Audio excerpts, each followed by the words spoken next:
So this happy-looking guy is an economist called Eric Beinhocker. And he came up with probably one of the best comments on economics that I've ever come across. He said, to summarize 2.5 million years of economic history in brief, for a very, very, very long time, not much happened. Then all of a sudden, all hell broke loose. And he says that because of this graph. This graph represents the value of all the stuff that has been produced in the world for the last 25,000 years. And what you can see is that for millennia, many millennia, there was barely any change in the value of what we produced. And then around about 1750, something extraordinary happened. Our productivity, our capacity to produce value, took off like a jet plane. And why did that happen?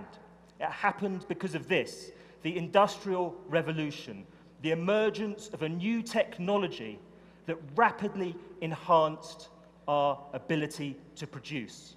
And it's been continuing ever since, for 250 years, with technology constantly getting better at being productive and producing value.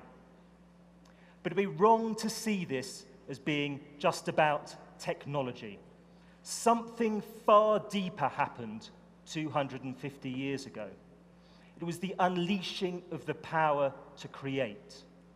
For the first time, people began to recognize that they could radically transform and improve the world simply by turning their ideas and their innovations into reality.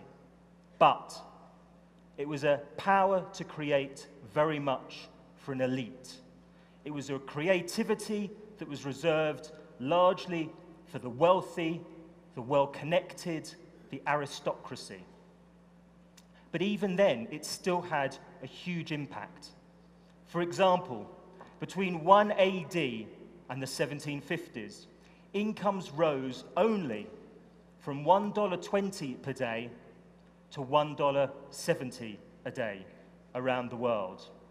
And yet, between the 1750s and now, income has risen from that $1.70 per day to $17 a day across the world. And it's not just about the money. Enormous advances have been made in a whole range of other areas over the last 250 years. Education is now far more accessible and available than it once was. Public health has been completely transformed. We use our leisure time in ways that would have been completely unimaginable a couple of hundred years ago. And food is now far more abundant than it once was. But something even more exciting is happening today.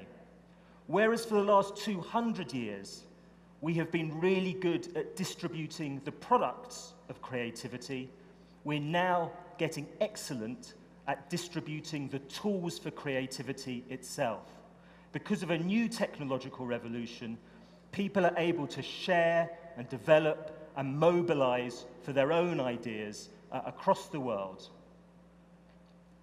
Imagine what we could do in the next 250 years with that sort of technological revolution compared to what we have done for the last 250.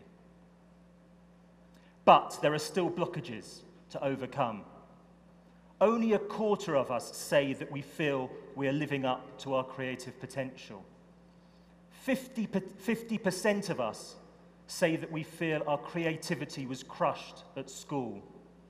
75% of us say that we do not feel we're able to be creative at work. And it's hardly surprising then that the biggest reasons people give for not turning their ideas into reality is that they don't have the self-confidence or the motivation to do that.